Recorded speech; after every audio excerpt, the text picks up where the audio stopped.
Всем привет, дорогие друзья, с вами Фил, и как вы могли заметить, технические работы, запланированные на сегодня, не произошли. Разработчики решили перенести их на завтра, 8 июня, 5 часов утра по Москве. Целью работ будет установка небольшого обновления на основной клиент игры. По предварительным планам оно не должно занять больше 3 часов, а там, кто его знает, с обновами PUBG всякое бывает. По содержанию обновление очень маленькое, и я уже говорил про него в прошлом видео, но если кто пропустил, напомню. В нем будет улучшена производительность благодаря оптимизации логики передвижения персонажей и исправлены две ошибки. Первая – неестественный цвет травы, и вторая – исчезновение моделек игроков на камере повтора смерти. Новый античит пока что устанавливать не собираются, так как он еще слишком сырой. Помимо обновления, завтра на основных серверах стартует новый ивент в режиме War Mode. Он появится в игре сразу после завершения технических работ и продлится, как обычно, все выходные. Называться он будет «Свинцовый дождь». На этот раз разработчики сделали следующие настройки.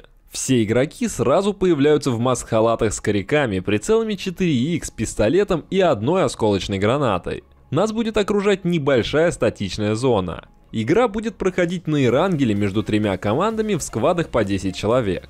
Возможность поднять союзника будет выключена, так что будьте аккуратны и лишний раз не подставляйтесь.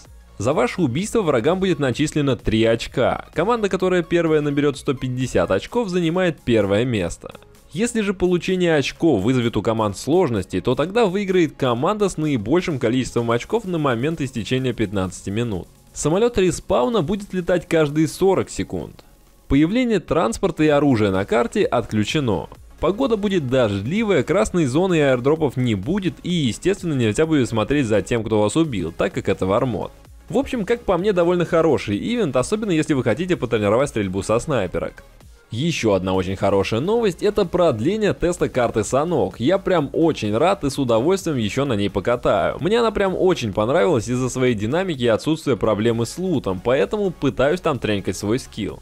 На данный момент закрытие теста планируется в понедельник, 11 июня в 2 часа дня по Москве.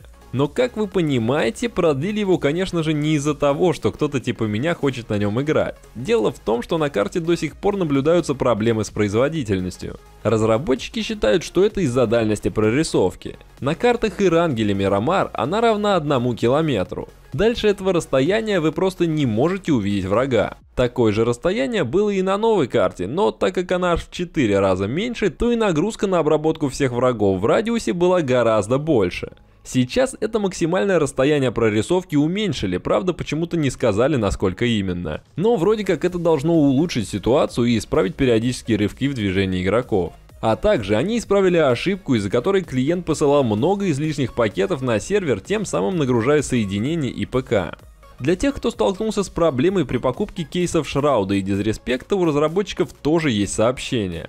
Знаю, многие жалуются на то, что после покупки, независимо в Стиме или на Твиче, предметы не попадают в инвентарь. По словам разработчиков, это связано с нагрузкой системы, и все вещи появятся на аккаунте, нужно просто переждать эту большую задержку. Но все-таки, если вы купили предметы через Twitch, проблема может быть связана с привязкой. Разработчики рекомендуют отвязать и заново привязать аккаунт, и тогда предметы появятся в вашем инвентаре быстрее.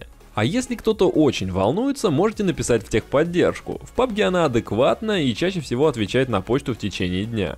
И на сегодня это все новости. Всем спасибо за просмотр. Побольше вам топчиков, друзья. Не жалейте под видео лайки, подписывайтесь, ставьте колокольчик и будьте в курсе всех новостей PUBG.